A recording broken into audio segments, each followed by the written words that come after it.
reduction reaction, which we talked about last two times, I guess, a week ago, and then kind of finished up Tuesday. And Rob, we did a little bit of practice with the Birch reaction, so what kind of products we get. So review that. It's pretty straightforward, but if you have any questions on that, come see me. Thank you. All right. So the way to work around this, like I said, is to rip off hydrogen instead of breaking a pi bond. Right? And the way we do that is by using a transition metal or aluminum. And what this metal does is it acts as a Lewis acid. Okay? And we get a decent yield, 75%, right? I mean, it could be better, but it could be worse. 75 is not bad. And so we call this an electrophilic aromatic substitution. That's the theme for today. All right? And excuse me, again, the concept is that we're not going to brominate the pi bond. We're going to remove the hydrogen. Okay? And that Lewis acid is going to take that bromine and is going to make it essentially more electron dense. And it's going to then attack that benzene. Now, a little review. There are three definitions of acids, right? There's the Arrhenius acid, the Bronsted-Lowry acid, and then the Lewis acid.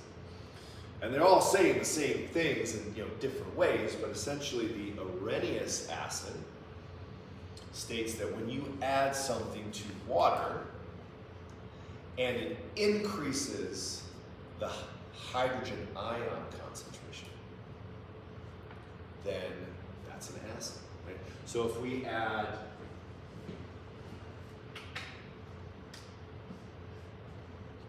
HBr, hydrobromic acid, right? Or HCl, that's a strong acid, right? That is going to completely dissociate. And the difference between strong acids and weak acids are how much of them give off that proton, right? So hydrochloric acid is a strong acid because when you put that in water, right, it's going to completely kick off every single compound is going to kick off that hydrogen. And so the concentration of this is going to increase. And then Bronsted-Lowry said, well, an acid is something that donates a proton.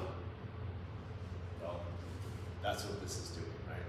By donating a proton, it increases the proton concentration.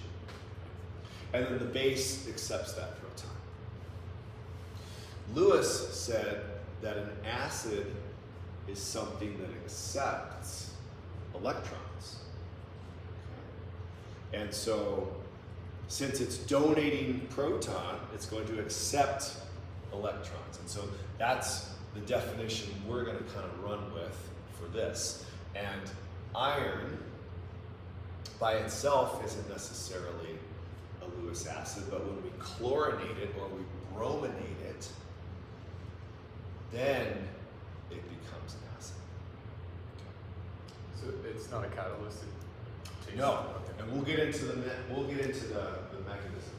But essentially, we take iron tribromide and we make it iron pentabromide. Okay, and I'll get into the mechanism in just a minute. But essentially, what we're going to end up doing is ripping off a bromine and making that bromine positive. And so then the bromine is going to tack on to that benzene because it's unhappy. Okay. So the iron takes the electrons away, the density from the bromine. Precisely. All right, so this is how we can make these substituted benzenes. Right? We take something that is very unstable and we can add, or sorry, very stable, and we can add these functional groups, right? Chlorobenzene, bromobenzene, nitrobenzene, etc. We can make our ketones and our alkyl benzenes. And there's a couple different reactions we'll talk about at first. Talk about how to do this with halogens, then we'll get into nitrogen, and then we'll get into sulfur, and wrap up with talking about Friedel-Crafts reactions for today. Okay. And we'll see how long it takes us to get through. There's only 17 slides, so we may wrap it up a little early. We may go the whole time. Not quite sure how long it will take to go through this. We'll see. Okay, as a review, okay, you probably, I don't know, talked about halogenation. Was that last quarter or was it first quarter? A little both, but I think. Okay, you know, well, probably a little both. Here it is in the third quarter, right? So keeps coming back, but Yeah. as a quick review, if we react a cycloalkene with bromine, for instance, what's going to happen is that it's going to serve as a nucleophile. And it's going to create this bromonium ion bridge, okay, where it binds here. And then we take this bromium ion, and it's going to come in and attack here to give us our transaxial brominated cyclopentane, right? Plus the enantiomer. And that's okay when we have something that's not aromatic, right? But when it's benzene, bromine, like I said, isn't strong enough of an electrophile to make that break, okay? Those pi bonds are just too stable.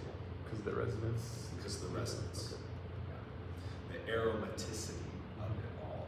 The resonance, those magical unicorns in the stable, right? All of that is saying, no, I don't need it. I don't, you know, like bromine, it's not enough. So then the question becomes, how do we force that? Okay. And this is what we do. Right? So we use the Lewis acid. You know, typically it's going to be iron. It could be aluminum chloride.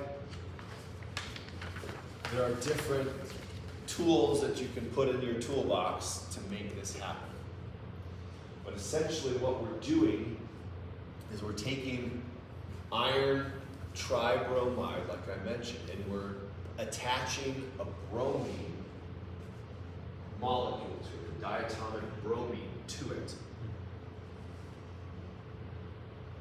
And so that creates this, right?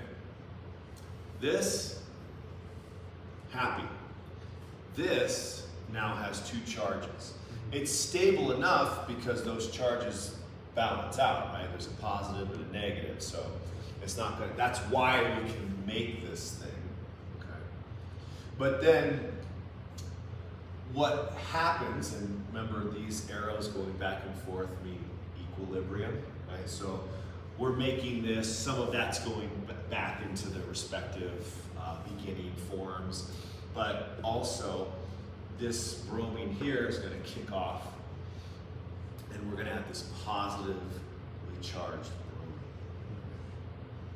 And so essentially we're creating that positive charge of the bromine, which is going to make it a better agent for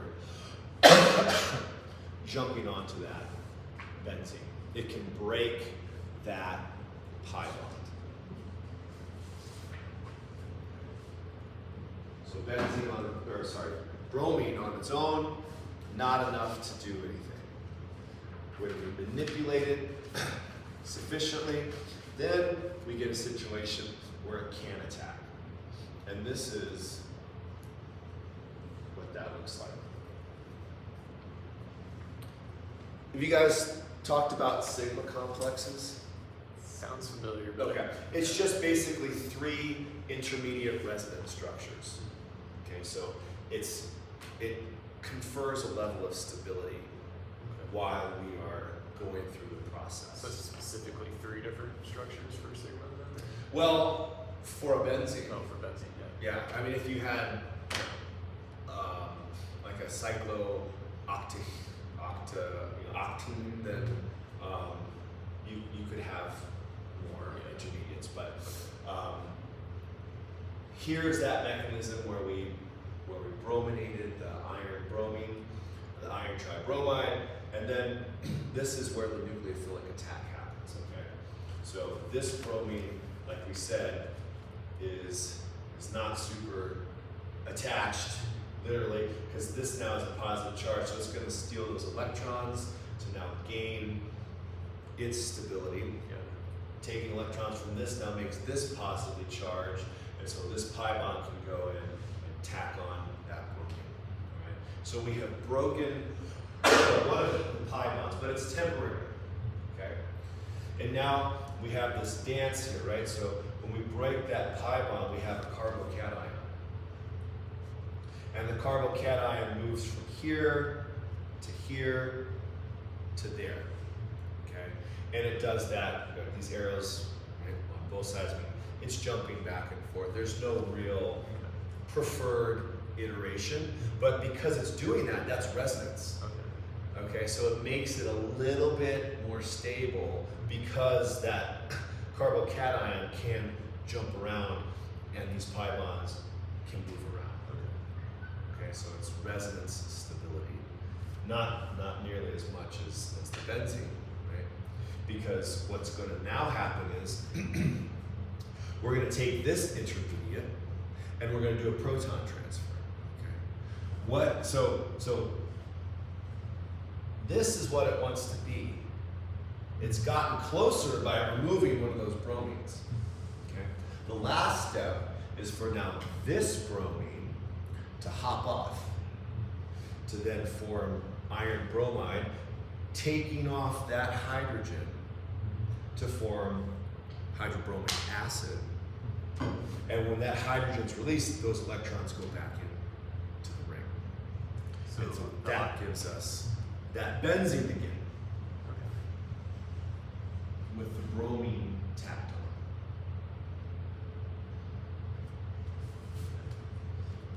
So if it's real stable with the like tribromo iron compound, what causes that bromine to like attack it in the first place? It's because you get that like mixed charge. Yeah, how do we force that on there? I don't know. That's a good question. But it is favorable for it to do that. This is a more favorable configuration. Oh, for iron to have more. Based on the charge, because bromine is a -1, and iron can be different things, but oftentimes it's iron 3, right? So if you use iron 3 with bromine, and you have 3 of them, now there's no overall charge. Yeah. Okay. How we drive this? Yeah. I don't know. That's a good question. We should look that up. Let's see. And in doing so, like again, this is showing it linearly, but like when we make this, it's going back and forth. Oh, equilibrium. Yeah. Yeah, equilibrium. But because it is making some of this product, then when we put it in the presence of benzene. Oh, that might be why you only get the 75% yield because there's only equilibrium. Other questions?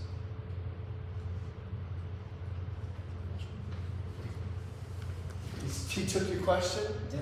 Oh! I love that. Well, okay, well now we gotta figure out what's driving that, because clearly that's a question. Among the consensus, so I'll look into that. So this is, again, that sigma complex here, right? So if we're plotting energy over the reaction, taking place, we've got to get up and over that hump, right? But once we do, once we've broken that pi bond and now we have that resonance, the energy goes down a little bit. Okay, so it's found a little lull in its instability. And the reason it doesn't continue to get brominated, like in the example of that cyclopentene, because it wouldn't do that because it's much more stable, it's much more downhill to just rip off that hydrogen, right, and form this product. So it's not energetically favorable to just keep tacking on bromines, okay, because this process allows us to remove the hydrogen. If we did want to get that addition product, we do the substitution twice. Actually, that would just do. We'd still just have the. No, so benzene in there. to get that product, you would have to do a completely different Just totally different. mechanism. Cool. Because now, this, I mean, what you would end up doing if you went through another round is you would probably brominate and rip off a hydrogen from one of the other carbons, Yeah. right? Rather than actually not allow that pi bond to happen. But it would add it to a different pi bond, not the other side of that one. If You could add it in theory to any of these. You'd get a mixture of them, right? And in fact, TNT, that's trinitrotoluene. Okay. So if you remember toluene, Yep. it's just a benzene with a methyl group, right? So trinitro means we've taken toluene and we've added 3 nitrogen groups onto it. Okay, and you can have different, like, so 3, that means, you know, there are 6 positions, so it's not always on the same position. But yes, we can have and I think next lecture we'll talk about di-substituted benzenes. Okay, so right now they tend to just be monosubstituted. Okay, that's because it's already kind of undergoing a radical process here. But we can do di and tri-substituted benzenes as well. And we'll talk about that.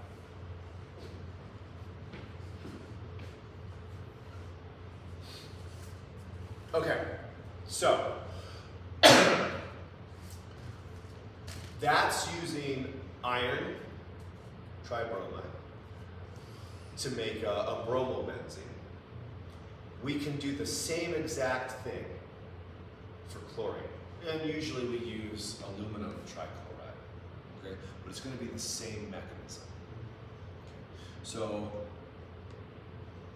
let's see if you can draw that mechanism out. You don't have to do it from memory. If you know, on the previous couple pages, that mechanism is there. But let's practice drawing it out. So the first thing you're going to do is you're going to create essentially aluminum pentachloride. Right? So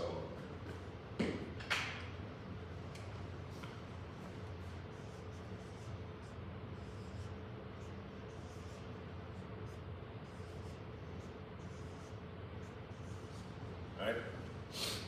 That's what we're making with this. How do we go from this to this? Make sure to have your arrows, sigma complex, final products.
get there? Still working?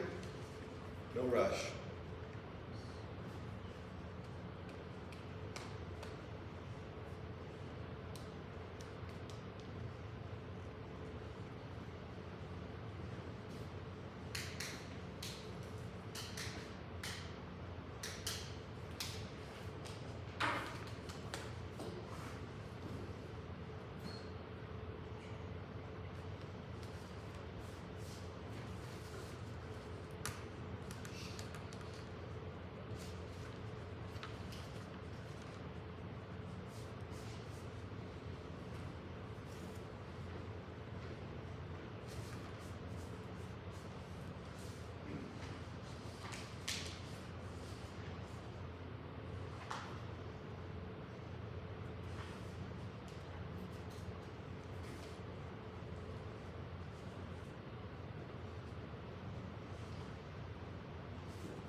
So, what do we know about chlorine in terms of its electronegativity? Is it really electronegative? Yeah, right? So, if we had a periodic table in here, we have all these maps. I wonder if I could get a periodic table in here somewhere.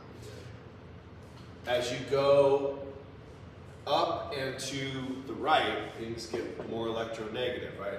And chlorine is just one below fluorine, right? So, very electronegative, but what does this configuration make this chlorine? Makes it positive, right? Going back, same thing with the bromine, right? And bromine is also electronegative. So it's electron starved, and it's going to seek it from the nearest neighbor, right?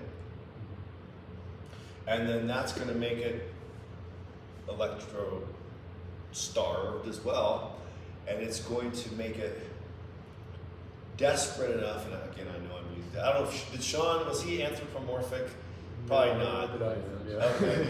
So, you guys know that it's not, starved or desperate, but like that's how I kind of see these things, right? It's going to make it desperate enough that it can override that pi bond. Okay. So,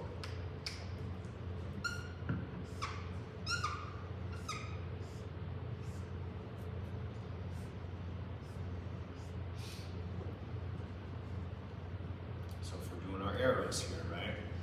It's the okay. And of course, there's the hydrogen there. So we get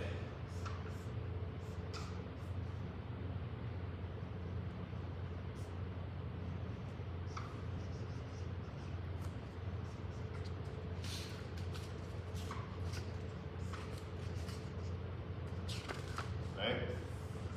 And we're going to do our sigma complex here. This one seems like it's kind of starting to go. I wish there were like a ledge here to put my There's like a little one on that board over there. a little. Oh, it is a little tiny. I bet that's magnetic too. That'd be cool.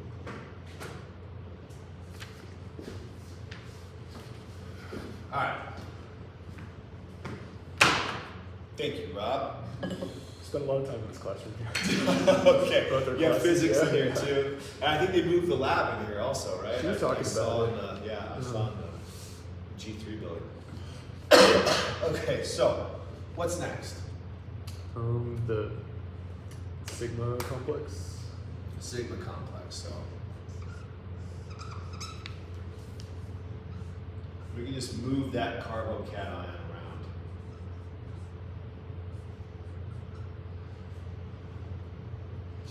We can this, this, and that'd be one.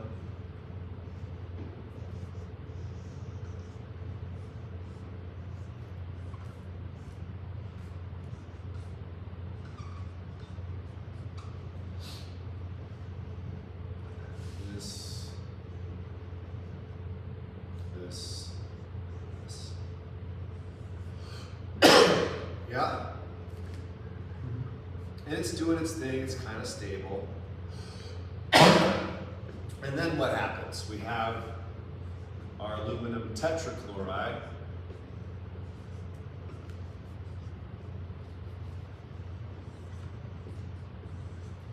Come in here, right? And this thing has a negative charge. It has that fourth chlorine, right? So it's wanting to kick that off. So what's going to happen? Which direction do the arrows go here? The chlorine's gonna attack that hydrogen. They'll Yeah, actually, take maybe the I'll- proton, and the electrons will go to form a bond.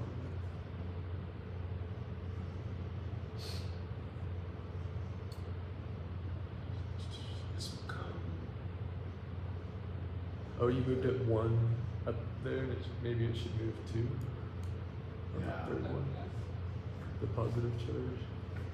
Ideally, we'll have something where it's. I mean, it'll. That works.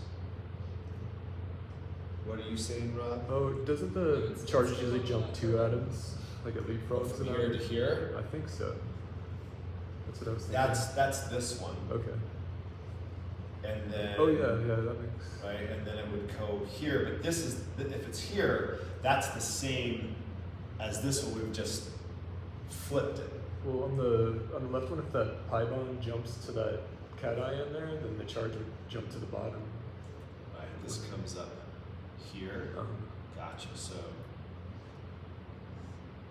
let's put this. Or the the charge, or yeah, the second one, the charge would go to the like third carbon. So you want it down here, Yeah, that's what I was thinking. and this right here, Yeah. and this one stays like that. Mhm. Okay.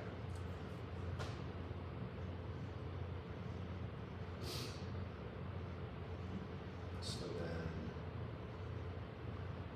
then this jump up to here, Mhm. and then that would move. That could give us something like this. This. That's what I was thinking. That's not very good.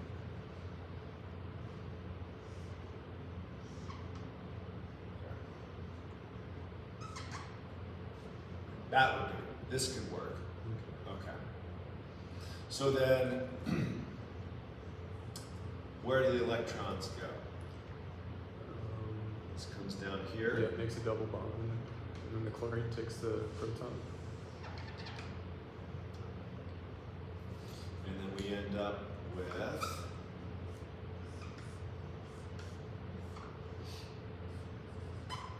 bromine and AlCl3 and HCl. Or chlorine instead of bromine. What's that? Chlorine instead of bromine. Oh yeah, we keep. But Yeah, I do. I know. You gotta tell me at the end. I was What did you thinking, say? I was like, you know what?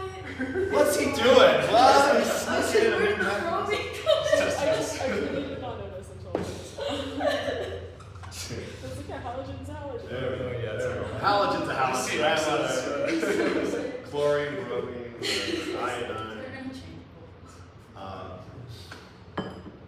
Okay. I think that's good, right? Okay. Makes sense, yeah. Can I erase it now? All right.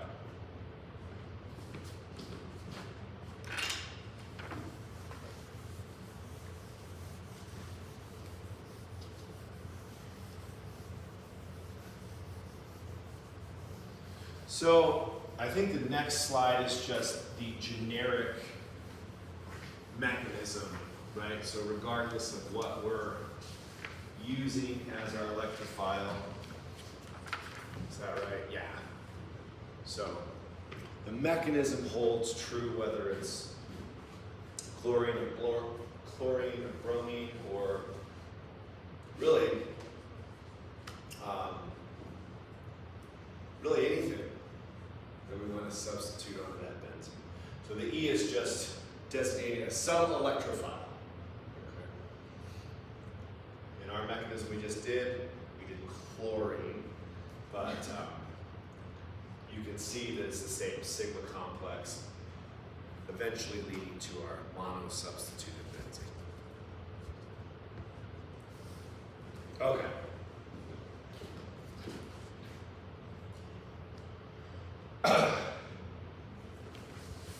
So that's halogens. What about sulfur?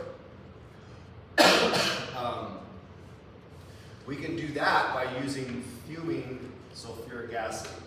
And anybody heard of fuming sulfuric acid? Would it be like a vapor? Or? Yeah, so what they do is they bubble in sulfur trioxide into sulfuric acid. This is really toxic. In fact, there was a student,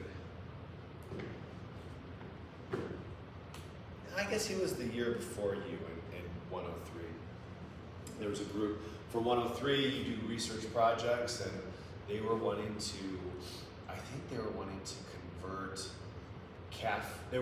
convert uric acid into caffeine.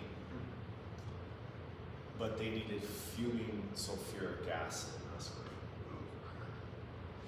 maybe not. Maybe let's not do that. Yeah. What it does is it increases the concentration of sulfur. Okay. And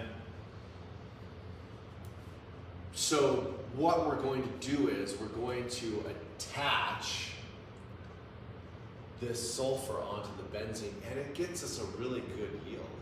Okay, 95%, can't really ask for much better than that. And the sulfur trioxide is a really strong electrophile because oxygen, like chlorine, is very electronegative. Okay? So when we have this situation here with three very electronegative groups, it creates a partial positive charge on that sulfur. And so that sulfur is going to become an electrophile.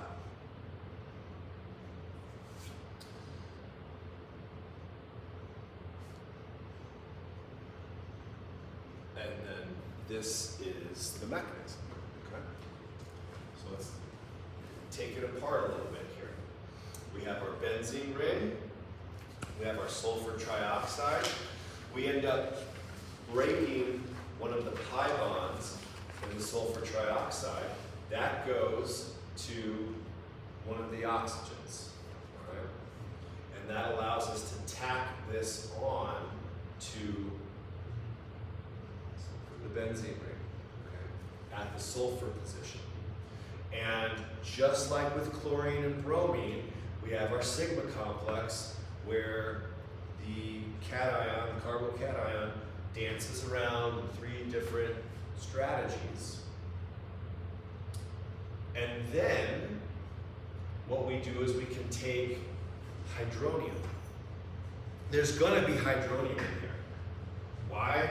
Because we're using sulfuric acid. Sulfuric acid is a very strong acid. It's going to dissociate, and those protons are going to form hydronium with water.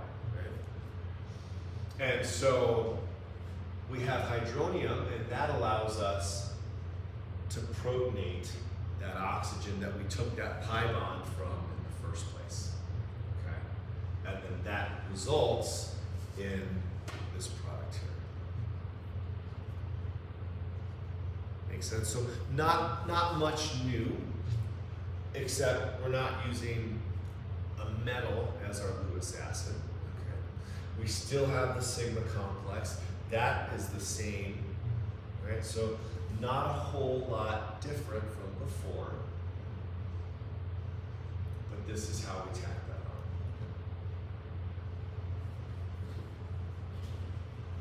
Questions on that?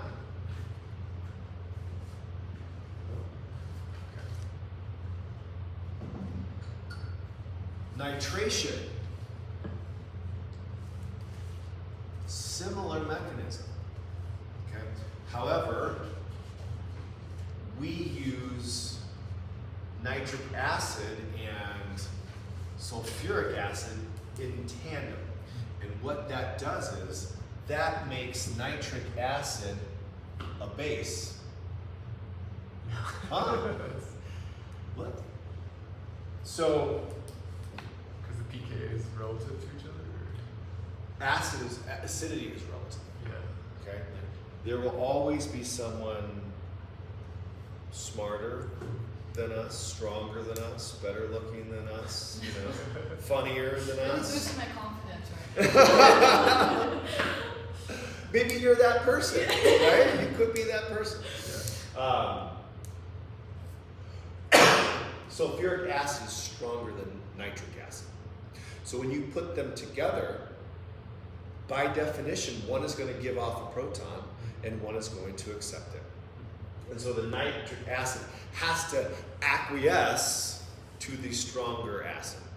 Okay, so in doing so, we've turned it into a base. Which is kind of a weird, like, you know, we don't talk about this in Gen Chem when we're doing acid and bases, because like, we gotta lay down these principles first, and then we blow our minds with the exceptions and how these things work, right? And so, what's going on here? We take nitric acid, we put it in the presence of sulfuric acid. Sulfuric acid, I'm gonna dissociate from that hydrogen, that's gone. Okay? Nitric acid says, oh, okay, well, I defer to you, oh stronger acid than I, right? And look what we've created here. We've essentially created a water molecule, right? OH plus one more proton is H2O. A water molecule is if you might remember, is a great leaving group. Right? So it hightails it out of here. And as a result, we've created what's called a nitronium ion. Okay, it's essentially this. And those lone pair have come back in here, and now we have this intermediate ion that has a positive charge. So just like we forced the chlorine to be positive, just like we forced the bromine to be positive, we are forcing NO2 to be positive. And if you think back to Gen Chem, NO2 is typically negative, right? So same kind of thing. We're pushing it to be something it doesn't want to be. And if we can push it to be something that it doesn't want to be, and that desire is strong enough, it can override the stability of a benzene ring. Right? It all comes down to what's mightier, or what is, not really, that's me being anthropomorphic, what is more energetically favorable. Yeah. Right? Because the nitronium ion's really reactive, it can overcome that activation energy on the benzene. The activation energy of this will override the stability of that benzene, creating, let's see. Oh, I'm going to ask you to draw the mechanism. let's try drawing the mechanism. I think, and then, yeah, let's work on this a little bit, and then we'll take a break. What do you think is going to happen? Are we going to create that sigma complex again? So.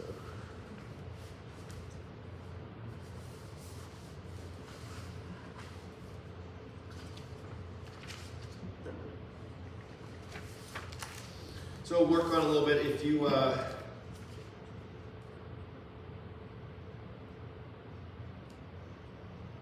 you get stuck, no worries. We'll go over it together.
Alrighty. So, what do you think? Got it? Idea, yeah. This is ready. So, first thing first, this pi bond here is going to go there, right? This bond go there. And we end up with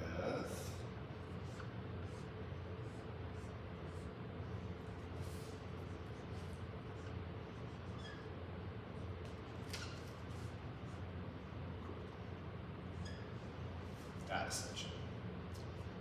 Okay. And then we'll have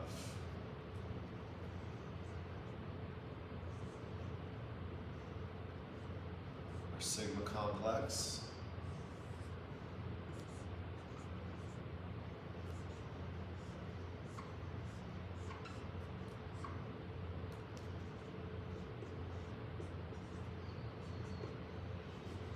So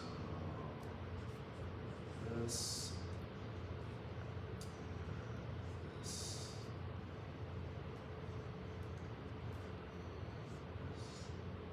one.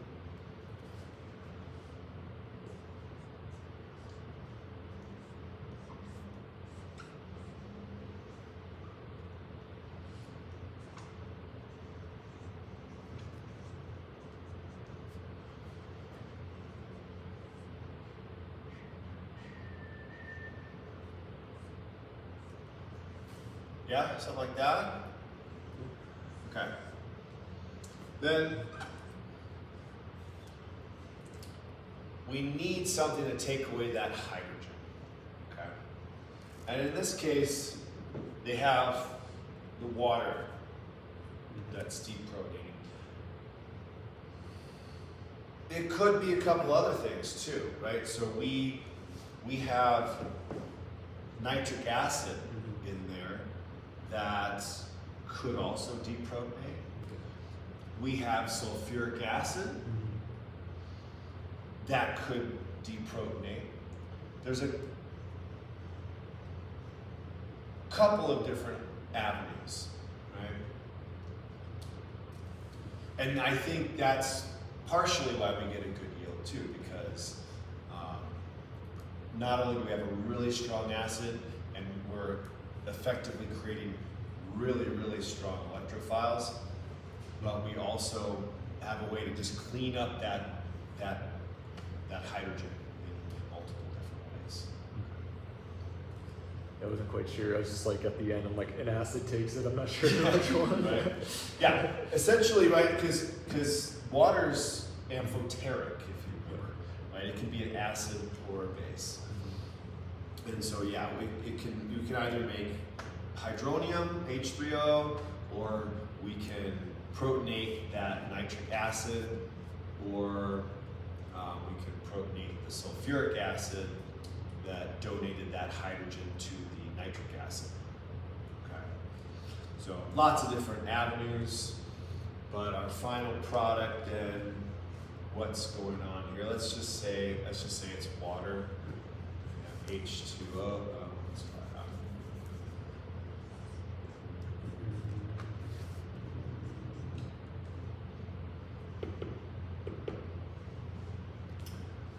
What direction do the arrows go? Right? The hydrogen bond Moves to the positive.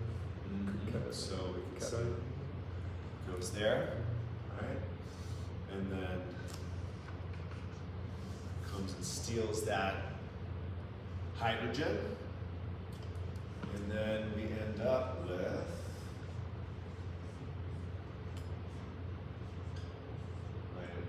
NO2.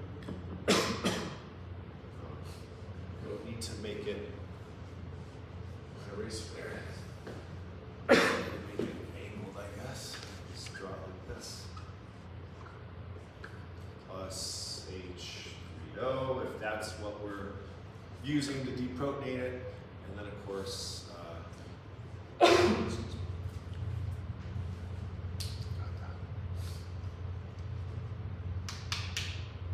Is the nitrogen, the nitrite group, is that charged at all because the Yeah.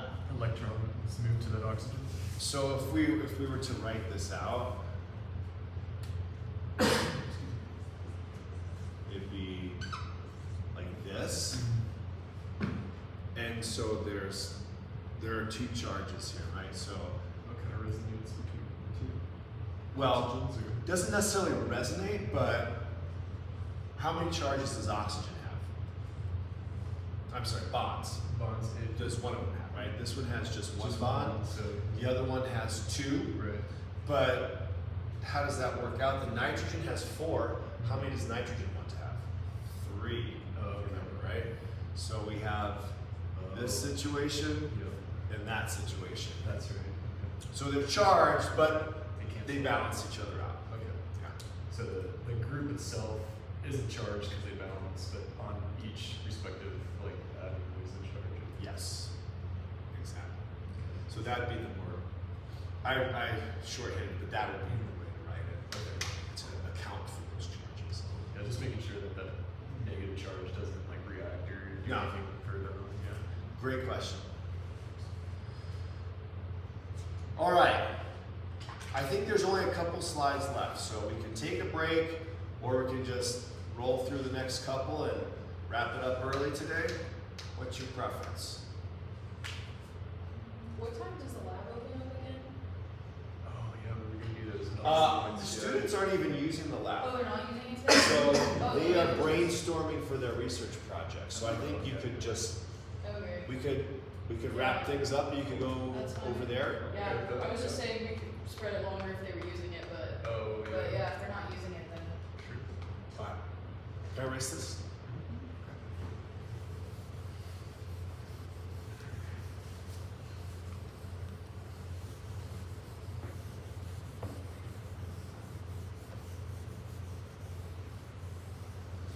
And so this is how we make TNT, right? You guys know the story of Alfred Nobel? The Nobel Prize is a way to like make up for all the damage he did or something. Well, like- So he created TNT, and I think it was, the application was initially intended for mining, yeah. you know, but then humans in their inclination towards violence quickly said, well, we can use this to blow people up too. And Alfred's brother passed away. Oh, that's how we got the name, isn't it? Like didn't he get like some like man of death or something? Oh, Yes. somebody called him. Yeah. Oh, the Yeah, obituary. He and wrote that's an what obituary Yeah. thinking Alfred had died, not his brother. And so he read his obituary and he's like, oh God, I'm being remembered as being this terrible human being. Wow. Yeah. So he created the Nobel Prize to change his legacy. Right? He'd made a ton of money off of I mean TNT got him a lot of money, but I think he was making a lot of money in general from his mining business. Yeah. and his brother died from TNT too, didn't he? There was an explosion in I the think, lab. yeah, his brother actually died from his screen. I think. don't Yeah, know. I think that's right too. Crazy times, right?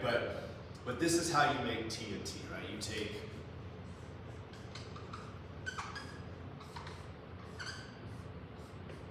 toluene, and we just put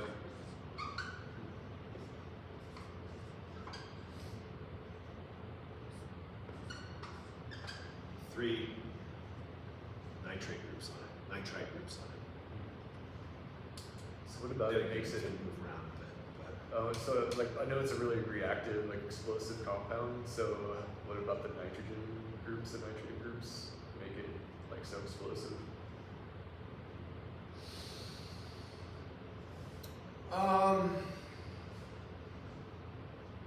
That's a good question. I don't know. I don't know why kicking these off. I mean, obviously it's really exothermic, Yeah. extraordinarily, but I don't know what's driving Does that that energy reaction. stored in those bombs? I'll look that up too. What's the other one?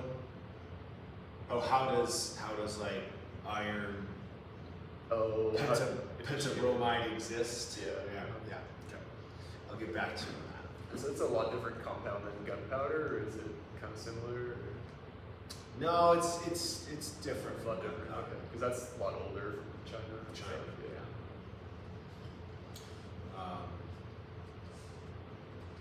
I'm not in the business of making TNT, so I don't really know, but I'll look that up. Get back to you. No worries. All right, okay. So last couple things. Friedel Crafts, they came out 1870s. These two guys, and found that we could tack on alkyl groups to benzenes if we react them again with the aluminum trichloride. Okay, and so what's happening there is that we're pulling off this chlorine group, making a carbocation intermediate. That carbocation intermediate will then be electrophilic enough to attack and break the stability of the benzene. Wow. Okay. And then acylation is essentially just putting a carbonyl group on there. Okay. So same kind of process. We take an acyl halide, we rip off that chlorine, and now we've created something that we can, this acylium ion, that we can attach to a benzene ring. This one doesn't yield that much product. This one is better, right? So thinking about benzaldehyde and stuff like that, that would be more of this approach. Okay. And so this is what we have. Yeah, 66% product, which is, you know, not super, nothing to write home about per se. It's not a great yield, and we end up getting rearrangements. Okay, so here, depending on where that chlorine is, the carbocation can move around. All right, so we can attach it like this at the end if the carbocation happens to be there, or we get this product. So not only do we get modest yields, but we get multiple products due to rearrangement. Okay? And it only works with sp3 carbons. Okay, so if we were to use a vinyl halide, not going to work. Okay. Okay. This would be a vinyl carbocation, or down here. So the other thing's down here, right? This is an acyl carbocation. If we were literally taking that chlorine off of another benzene, it's not going to work with this So reaction. the chlorine has to be attached to an sp3 carbon. To an sp3. Yeah. Or the halogen. Yep. So it's finicky, right? Can be done, but not great yield, multiple products, and limited reagents that we can tack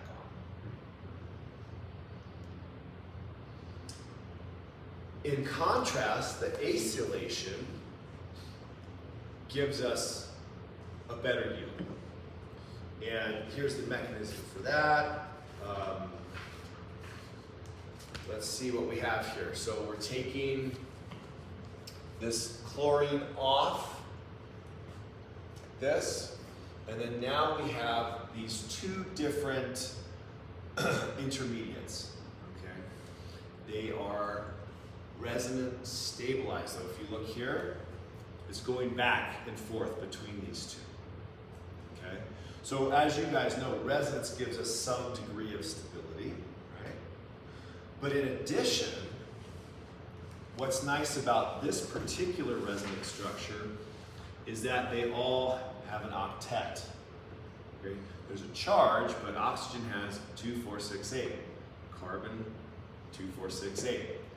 So in addition to the resonance, we get this at least octet satisfied structure, which makes it more stable, which makes it less likely to rearrange, or not rearrange actually. So we don't get rearrangements with acylation, which is a good thing, right? And as a result, we also get higher yields of our product. And so they're going to use this structure here as the model, because again, this one's it's going back and forth, but it's going to be here. And if you're taking snapshots, it's going to be here more of the time than it's going to be here, because here we don't have the octet. Okay. So sigma complex, same thing, right? We attach it at that carbon. The carbocation dances around, and then we use this slightly unstable intermediate that we created when we took the chlorine off of that acyl group to begin with, right? That's going to come in and pick off that hydrogen.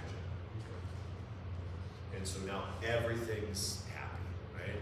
We've got hydrochloric acid, we've got now aluminum trichloride back in action, and then we've tacked on our acyl group.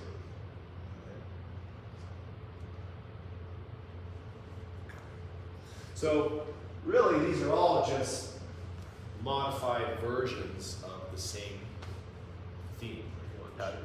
Same pattern, right? Forcing that stability of benzene to render a pi bond temporarily, so that we can then rip off that hydrogen to reestablish the pi bond. Everyone wins. All right. Let's, unless you have any other questions, let's wrap up. Let's go over to the chem lab. Yeah, I still see the